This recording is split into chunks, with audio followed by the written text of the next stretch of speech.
오늘 함께 이 예배를 통해서 하나님께서 우리에게 어떤 세밀한 음성을 들려주실지 참 기대가 됩니다. 주님 안에서 한 형제요 자매로 부르심을 받은 우리 가운데에 주님의 은혜가 크게 부어주실 줄 믿습니다. 오늘 이 말씀을 통해서 하나님의 사랑과 하나님의 음성이 우리 성도님들 마음 가운데에 깊이 깨달아지기를 간절히 소망합니다. 아멘. 제 이름이 다 아시죠? 제 이름은 김찬양입니다. 저는 찬양을 참 좋아하는데 늘 평상시에도 찬양을 부르는 것을 너무나도 좋아합니다. 그래서 특히 설교를 준비하며 말씀을 묵상할 때면 제 마음속에 늘 찬양이 떠오르곤 하는데 이번 말씀을 준비하고 또 묵상하면서 제 마음속에 떠올랐던 찬양이 있습니다. 바로 기도할 수 있는데 라고 하는 복음성가입니다. 그 찬양의 가사는 이렇습니다. 기도할 수 있는데 왜 걱정하십니까? 기도하면서 왜 염려하십니까? 라고 하는 고백을 담고 있습니다. 참 단순하죠. 참 단순한데 이상하게도 우리의 마음을 너무나도 잘 알고 있고 또 너무나도 잘 꿰뚫고 있는 말씀이지 않은가 싶습니다. 우리는 분명 하나님을 믿고 기도하고 매일같이 말씀을 붙들면서 하나님을 의지하며 살아가는데 우리는 세상 가운데에서 많은 걱정과 염려를 가지고 살아갑니다. 그런데 이 사실 염려라고 하는 것은 우리의 믿음이 부족해서라기보다는 미래를 알 수 없는 존재로 살아가는 불완전한 인간에게 너무나도 자연스럽게 생겨나는 감정이 바로 염려입니다. 오늘 나눌 이 본문의 말씀은 바로 그 염려의 자리에 있는 우리에게 하나님께서 들려주시는 말씀입니다. 이 말씀은 너 왜 그렇게 염려하느냐라고 하나님께서 우리를 다그치는 말씀이 아니라 박해와 불안 속에서 하루 앞도 내다볼 수 없었던 그 당시 성도들에게 주어진 하나님의 아주 실제적인 말씀입니다. 베드로전서를 기록할 당시 이 시대를 살아가던 성도들을 향해서 베드로는 이렇게 말했습니다. 너가 붙들고 있는 그 염려를 하나님께 맡겨라. 그러면 그 하나님께서 너를 돌보신다. 사랑하는 성도 여러분, 오늘 이 본문의 말씀은 2000년 전 성도들에게만 주어진 말씀이 아니라 오늘 이 자리 가운데 앉아있는 바로 우리를 향한 하나님의 말씀이 되기를 간절히 소망합니다. 하나님은 전능하신 분이십니다. 우리가 감당하지 못하는 그 짐이 하나님께는 결코 무겁지 않습니다. 하나님이 세상의 창조주이시며 우리 한 사람 한 사람을 늘 세밀하게 감찰하고 계신 우리의 아버지이십니다. 오늘 이 말씀을 통해서 우리의 모든 염려를 내가 붙잡고 버티는 사람이 되는 것이 아니라 하나님께 맡기며 살아가는 귀한 성도님들이 되기를 간절히 소망합니다. 성경을 살펴보면 여러 가지 염려가 등장을 합니다. 그런데 이 모든 염려가 다 같은 염려를 의미하는 것은 아닙니다. 성경에서의 염려는 크게 두 가지로 구분이 됩니다. 먼저는 사랑하기 때문에 생기는 염려입니다. 가족을 생각하면 우리의 마음이 쓰입니다. 연약한 지체를 보면 마음이 괜히 더 무거워집니다. 어느 날 공동체를 위해서 기도하다 보면 나도 모르게 내 마음속에 염려가 생길 때가 있습니다. 그런데 이것은 불안해서 생기는 염려가 아닙니다. 그만큼 관심과 사랑이 있기 때문에 생기는 염려입니다. 근데 이러한 염려는 우리를 더욱더 하나님께로 이끕니다. 하나님을 더 바라보게 하고 하나님 앞에 더 나아가 기도하게 하고 하나님을 더욱더 의지하게 합니다. 성경은 또 하나의 염려를 말씀하는데 이 염려는 하나님을 온전히 신뢰하지 못할 때 생기는 염려입니다. 예수님께서 염려하지 말라라고 말씀하셨을 때 그 염려가 바로 이러한 염려입니다. 이 염려는요, 우리를 불안하게 만듭니다. 그리고 하나님의 주권을 인정하지 않도록 합니다. 하나님께 나아가는 자리에서 더 멀어지게 만듭니다. 같은 염려인데 하나는 우리를 하나님께로 이끌고 다른 하나는 하나님에게서 우리를 떼어 놓습니다. 오늘 보면 베드로전서 5장 7절에서 말하고 있는 이 염려는 방금 살펴본 하나님을 온전히 신뢰하지 못할 때에 생기는 염려입니다. 이 염려라는 단어 안에는 마음을 갈라놓는다, 마음을 나누어 버린다라고 하는 뜻을 가지고 있습니다. 이게 무슨 말입니까? 염려는 단순히 우리를 힘들게 하는 감정이 아니라 하나님께 온전히 향해야 할 우리의 마음의 방향을 다른 방향으로 끌고 가버리는 것이 바로 염려라고 하는 것입니다. 그래서 우리에게 염려가 찾아오면 이런 일들이 벌어집니다. 하나님의 약속이 흐릿해집니다. 문제가 하나님보다 더 크게 보이기 시작합니다. 마음속의 평안이 서서히 무너지기 시작합니다. 기도를 해도 말씀을 읽어도 마음이 쉽게 가라앉지 않습니다. 국어 사전을 찾아보면 국어 사전에서 염려를 이렇게 정의합니다. 앞 일에 대하여 여러 가지로 마음을 써서 걱정함. 아직 오지 않은 일을 마치 이미 벌어진 일처럼 끌고 와서 지금의 내 마음을 흔들어 놓는 것이 바로 염려라는 것입니다. 염려는 보통 이러한 질문에서 시작이 됩니다. 앞으로 어떻게 살아가야 할까? 이 일이 과연 잘 될까? 혹시 이 일이 잘못되면 어떡할까? 이러한 질문들이 쌓이고 쌓이다 보면 우리의 마음은 점점 하나님이 아니라 상황과 가능성과 최악의 경우를 더 많이 바라보게 됩니다. 성경은 이 겸손이라고 하는 것을 어떻게 설명하고 있는지 아십니까? 성경은 이 겸손이라고 하는 것을 내 인생의 짐을 하나님께 맡기는 것이다 라고 설명을 합니다.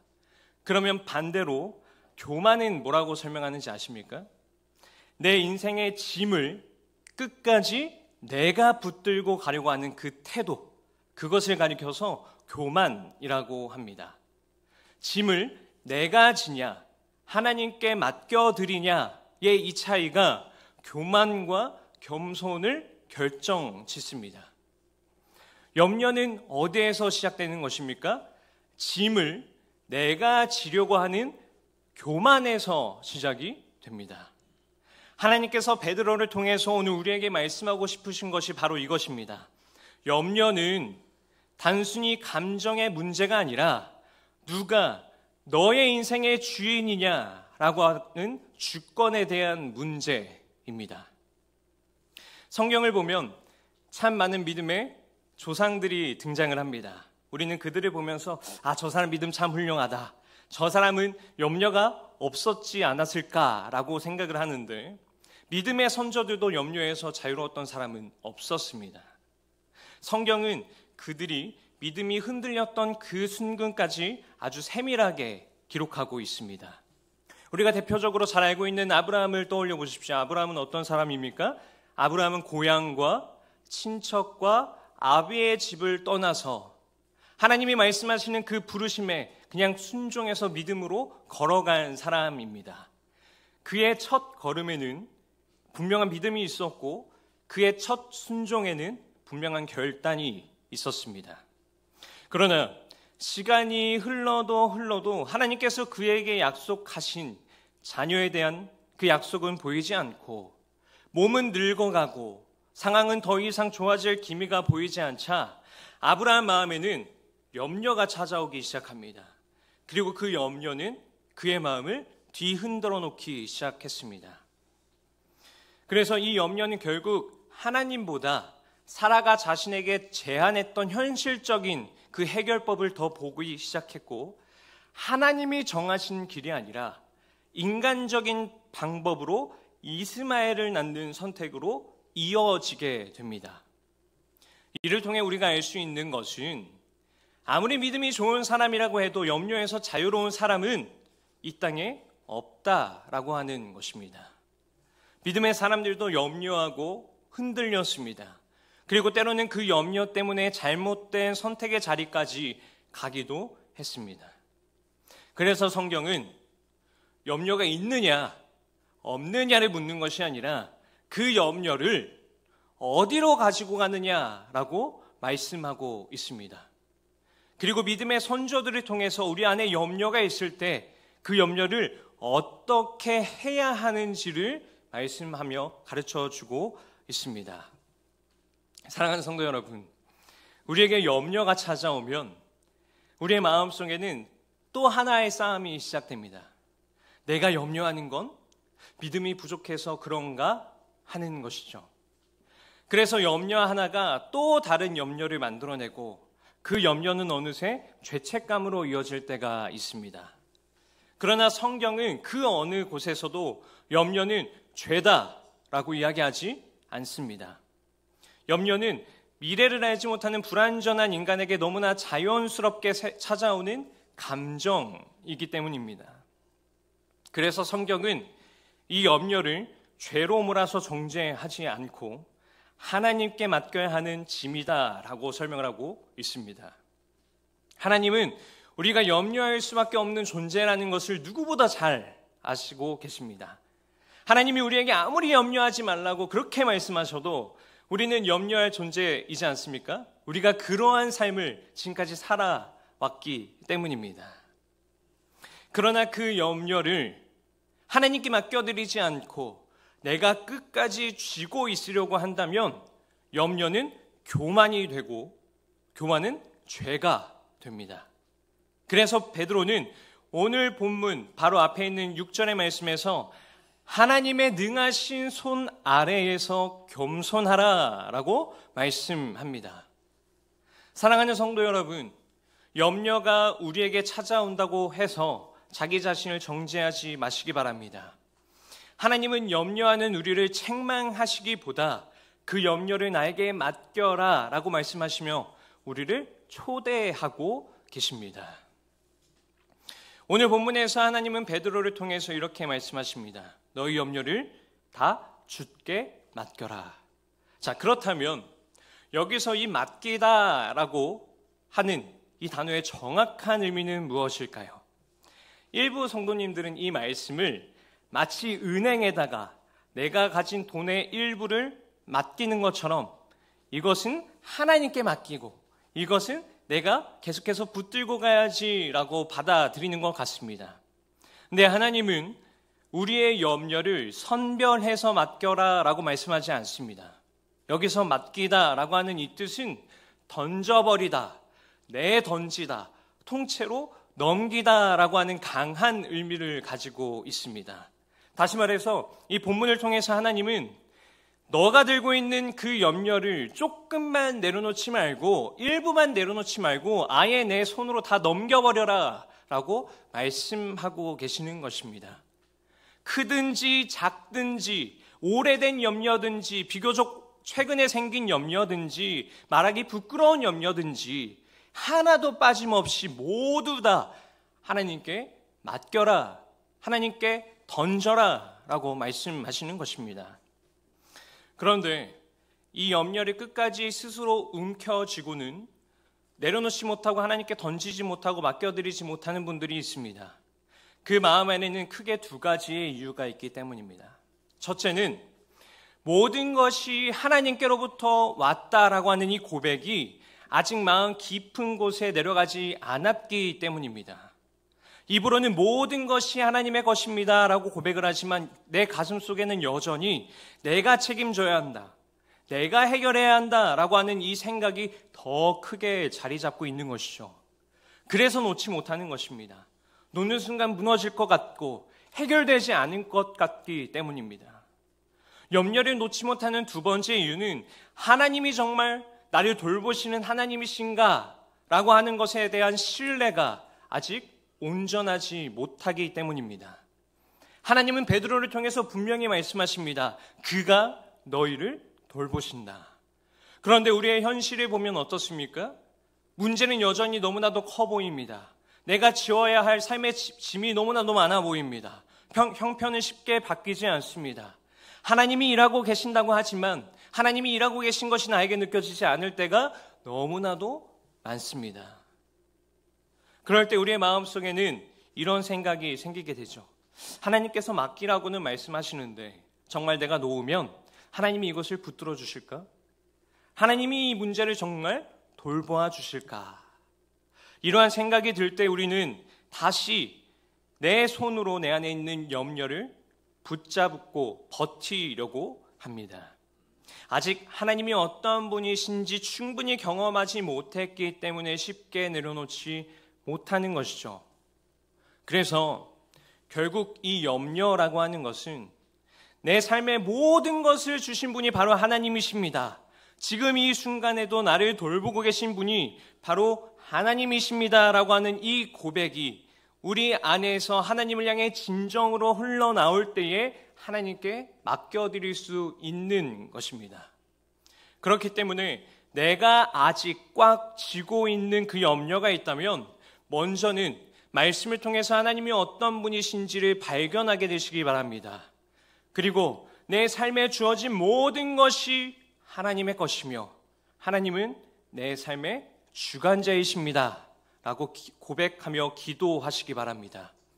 말씀과 기도의 시간을 통해서 하나님과 인격적인 만남이 비로소 이루어질 때에 모든 것이 하나님의 것입니다 라는 진실된 고백을 하는 자, 나를 돌보시는 분은 오직 하나님 한 분이십니다 라고 하는 것을 신뢰할 수 있는 자로 거듭나게 되어서 하나님께 염려를 맡겨드릴 수 있는 믿음의 자녀로 자라나게 되실 줄 믿습니다.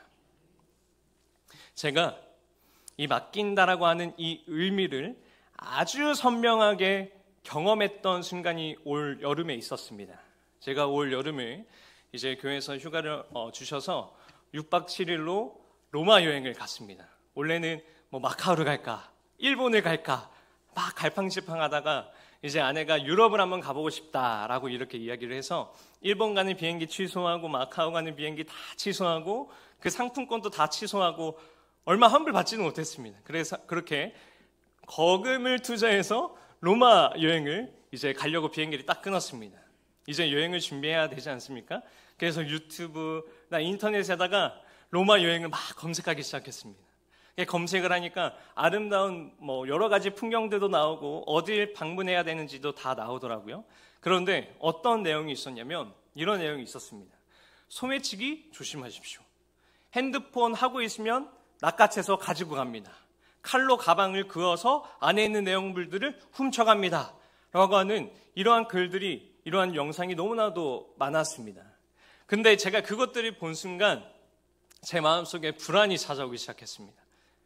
그래서 제가 어떻게 했냐면 쿠팡에다가 소매치기 방지 가방을 검색했습니다. 그랬더니 제가 이걸 맨 처음에 아내한테 산다고 했을 때 저를 약간 한심한 눈으로 쳐다보더라고요. 검색을 했더니 뭐가 나오냐면 칼로 그어도 가방이 끊어지지가 않습니다. 그런 가방 혹시 아십니까? 나중에 유럽 여행 가실 때 꼭 챙겨가십시오.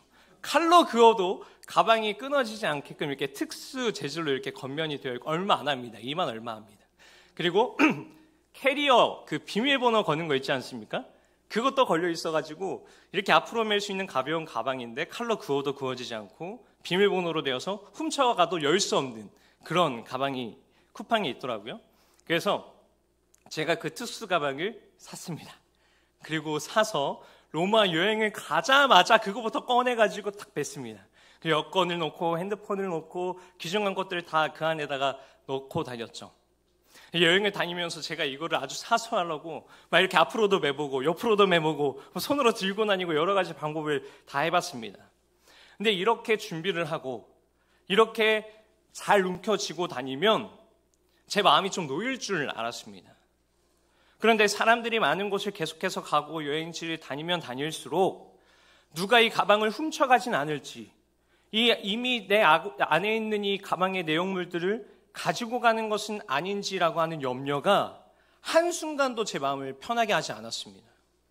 여행하는 그 내내 계속해서 걱정이 되더라고요. 시간이 흘러서 이제 여행의 마지막 날이 되었고 이제 비행기를 타기 전까지 시간이 좀 많이 남아서 로마 시내를 한 번 더 돌기로 결정을 했습니다. 그리고 이 캐리어와 가방과 모든 짐들을 이제 숙소에서 나왔으니까 그 유럽에 가보면 전문 보관소가 되게 많습니다. 캐리어를 보관하는 곳. 그냥 거기다가 다 놓고 비밀번호 딱 채운 다음에 딱 나왔습니다. 그리고 로마 시내를 돌아다녔죠. 근데 그 순간이 이 여행 중에 제일 자유롭고 제일 마음이 평안한 순간이었습니다. 저는 그때 깨달았습니다. 아, 이 맡긴다라고 하는 것이 바로 이것이구나. 제가 이 짐을 아무리 들고 있을 때는 아무리 조심해도 불안했고 아무리 조심해도 마음이 너무나도 평안하지 않았습니다. 그런데 이 짐을 안전한 곳에다가 맡겨버리자 염려는 더 이상 제 문제가 아니었습니다. 오늘 본문에서 말하는 이 염려를 맡겨라 라고 하는 이 말씀이 바로 이것입니다. 내가 계속 붙들고 있으면 이 염려라고 하는 것은 결코 사라지지가 않습니다. 하지만 그 염려를 하나님께 완전히 넘겨드리게 되는 그 순간, 그때부터 우리는 염려에서 자유로워지고 우리에게는 마음의 평안이 찾아오게 됩니다.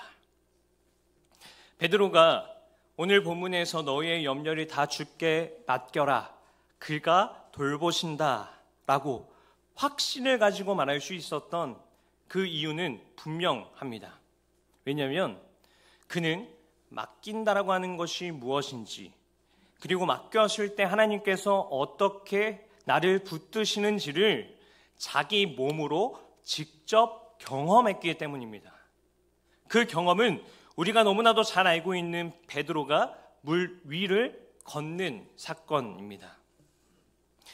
어둠이 깊은 그 새벽 늦은 시간에 제자들을 예수님께서는 반대편으로 건너가라 말씀하십니다. 그리고 제자들은 배를 타고 열심히 가기 시작하죠. 그런데 그 통제할 수 없는 바다 한가운데에서 너무나도 거센 바람과 파도로 인해서 죽음의 공포와 제자들은 싸우고 있었습니다. 제자들이 두려워서 무서워하고 있을 때 예수님께서는 물 위를 걸어서 그들에게 다가오시죠. 그리고 베드로는 물 위를 걸어오신 예수님을 목격했습니다. 그리고 예수님을 향해서 기대와 불안한 마음을 가지고 이렇게 이야기합니다. 주님이시거든 나를 명하사 물 위로 오라 하소서. 예수님은 그의 요청에 한마디로 응답하십니다. 오라. 베드로는 예수님의 말씀을 붙든 채 배 밖으로 발을 내딛습니다. 그리고 물 위를 걷기 시작합니다. 그런데 이 물 위를 한 발짝씩 잘 걸어 나아가다가 두려움과 염려가 갑자기 그에게 찾아오기 시작합니다. 그리고 베드로는 물속에 다시 빠지기 시작합니다. 죽을 위기에 처한 베드로는 간절히 외쳤습니다. 주여, 나를 구원하소서. 이 외침은 다급한 비명이면서 동시에 자기의 힘을 내려놓고 예수님께 자기의 자신을 맡겨드리는 믿음의 고백이었습니다. 그러자 그 즉시 예수님은 손을 내미셔서 그를 건져 올려주셨습니다. 그 순간 베드로는 아주 중요한 두 가지의 사실을 깨닫게 됩니다. 첫째는 염려를 끝까지 내가 쥐고 있으려고 하면 더 깊어지고 더 커진다라고 하는 것이었고, 베드로가 깨달은 두 번째는 이와 반대로 내가 붙잡고 있는 염려를 내려놓고 주님께 손을 내미는 순간 염려는 멈추고 주님의 돌보심은 시작된다는 사실입니다. 사랑하는 성도 여러분, 크고 작은 염려는 누구에게나 찾아옵니다. 하지만 그 염려를 우리가 붙들고 있을수록 그 염려는 우리를 더 깊이 가라앉게 만듭니다. 염려는 우리가 끝까지 지고 가야 할 짐이 아니라 하나님께 맡겨드려야 하는 것, 하나님께 던져드려야 하는 것입니다. 그때 우리를 삼키던 염려는 멈추게 되고 주님이 우리의 인생을 돌보시기 시작합니다. 지지난주에 제가 저희 가정 얘기를 했더니 저희 어머니가 전화 오셔가지고 뭔 그런 얘기를 했냐라고 하면 핀잔을 주시더라고요. 그런데 제가 이 염려라는 것에 있어서 이 이야기는 꼭 한 번 더 해야 될 것 같아서 제가 한 번 더 좀 간증을 나누도록 하겠습니다. 제가 초등학생 때 이제 삼본이라고 하는 곳에서 경기도 군포라는 곳으로 이사를 오게 됩니다. 그리고 저희가 이제 가정이 오래된 아파트, 그 당시 5층짜리 아파트를 이렇게 살게 됩니다. 그런데 어느 날 저희 집에 재건축이 결정되었다라고 하는 소식이 들렸습니다. 이 재건축은 가정 형편이 어려운 저희 가정에게 어쩌면 이 형편을 나아지게 할 수 있는 아주 귀한 그러한 기회였습니다. 그런데 바로 그 시기에 어떤 소식이 들려오는지 아십니까? 교회가 교회가 성전 건축을 한다라고 하는 그 소식이 딱 들리기 시작한 겁니다. 저희 어머니와 아버지는 담임 목사님과 그 당시 이제 뭐라고 하죠? 1세대라고 해야 되나요? 담임 목사님 맨 처음에 조그만한 교회를 이제 개척하셨을 때 함께 했었던 사이라 교회가 건축을 한다고 하니까 한치의 망설임도 없이 이거를 교회에다가 헌금을 하자 이러는 겁니다. 저는 그때 어린 나이였지만 제가 어떤 용기였었는지 당연히 해야지라고 이야기했었던 그 기억이 아직도 제게 뚜렷이 남아 있습니다. 그렇다면 그 큰 헌신 이후에 저희의 가정 형편은 어떠했을까요? 생각보다 그 당시 그 가격이 상당했습니다. 그게 있으면 아마 저희의 가정은 그때 더 좋은 아파트에서 더 잘 먹고 잘 살지 않았을까 할 정도로 큰 금액이었는데 그거를 다 하나님께 드렸습니다. 저의 가정이 형편이 좋아졌을까요? 그렇지 않았습니다. 오히려 더 작은 집으로 이사 갔습니다. 방이 2칸 되는 집으로 이사 갔습니다. 한 번은 반지하에 살았는데 그 반지 앞에 물이 차올라가지고 집 안으로 물이 다 들어오는 그러한 집에도 살기도 했습니다. 여러 해 동안 아주 긴 시간 동안 쉽지 않은 시간을 지내야 했습니다. 그때 제 마음속에는 이러한 생각이 들기 시작했습니다. 하나님께 크게 드렸으면 하나님도 우리의 가정에 크게 채워주셔야 되는 거 아닌가? 우리의 어려운 형편 속에서 그 큰 금액을 하나님께 드렸는데 하나님 우리의 가정을 큰 복을 주셔야 되는 거 아닌가? 라고 하는 생각이 제 마음속에 너무나도 많이 들었습니다.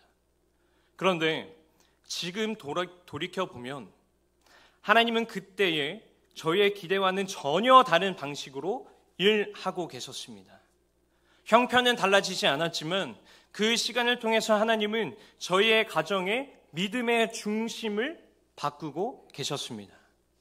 하나님은 저희 가정에게 염려를 없애주심으로 문제를 없애주심으로 이 염려를 사라지게 하신 것이 아니라 염려를 맡길 수 있는 믿음을 가르쳐주고 계셨습니다.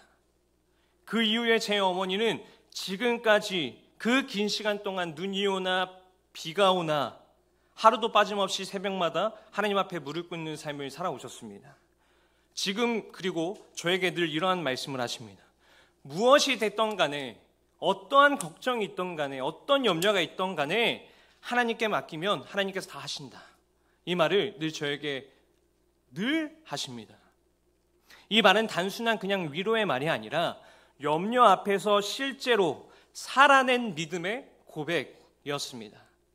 그래서인지 제가 목회의 길을 걷겠다 그 결단했을 때 적지 않은 염려가 있었던 건 사실입니다.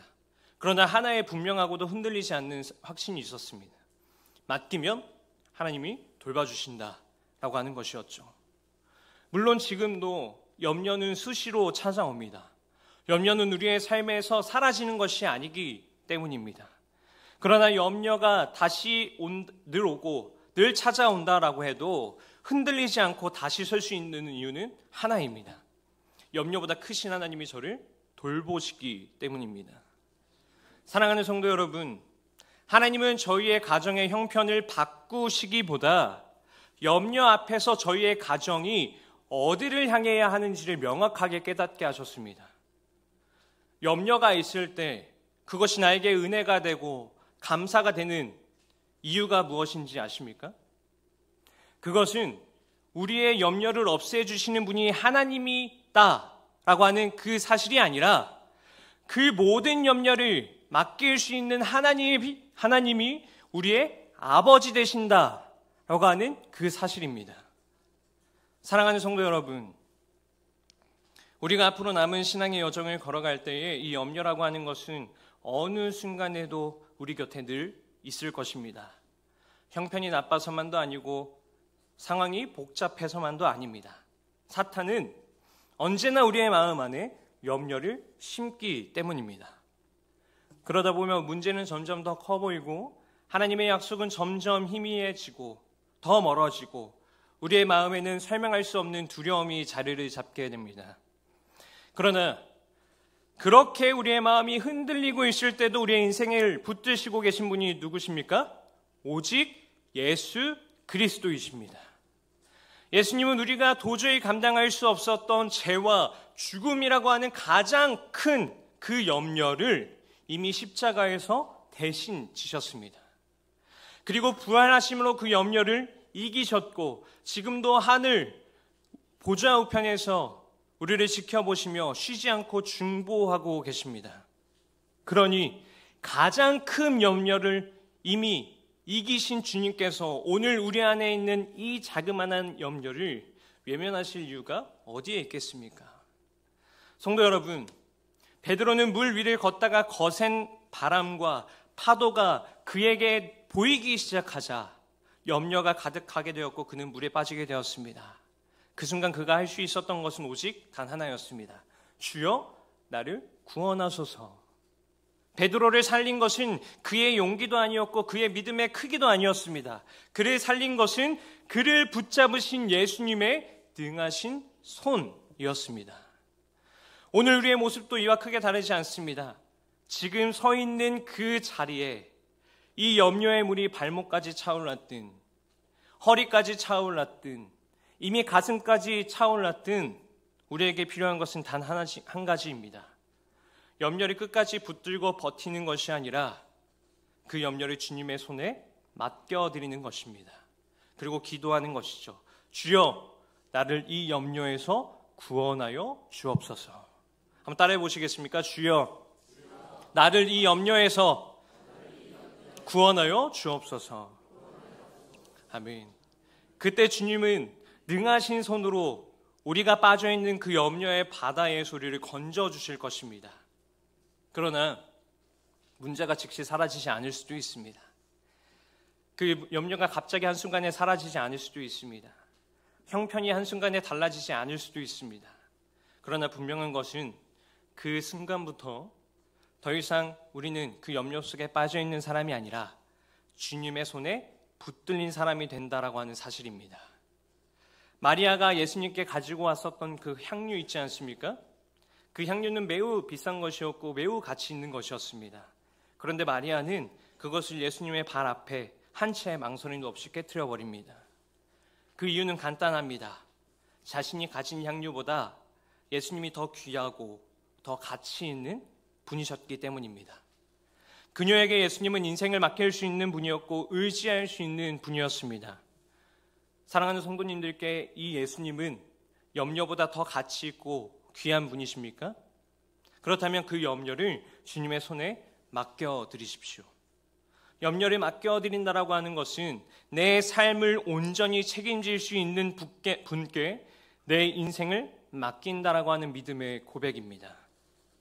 주님의 십자가는 우리를 향한 하나님의 사랑이 이미 확정되었음을 보여주고 주님의 부활은 우리의 내일이 이미 주님의 손에 있음을 증명합니다. 우리는 우리의 염려를 가장 안전한 곳, 가장 확실한 손, 곧 예수 그리스도의 손 안에 맡겨드려야 합니다. 사랑하는 성도 여러분, 오늘 이 예배 자리에서 여러분이 지고 오신 그 염려를 다 주님께 맡겨드리시기 바랍니다. 주님께 맡겨드리는 그때에 여러분의 마음에는 이전과는 비교할 수 없는 평안과 자유함이 찾아올 것입니다. 바라기는 지금 지고 있는 그 모든 염려, 앞으로 우리가 져야 할 그 모든 염려가 있을 때마다 능하신 손에 맡겨드리는 성도님들이 되시기를 주님의 이름으로 축원드립니다. 우리가 염려를 내려놓을 때에 주님은 우리를 돌보십니다. 기도하겠습니다. 은혜로우신 하나님,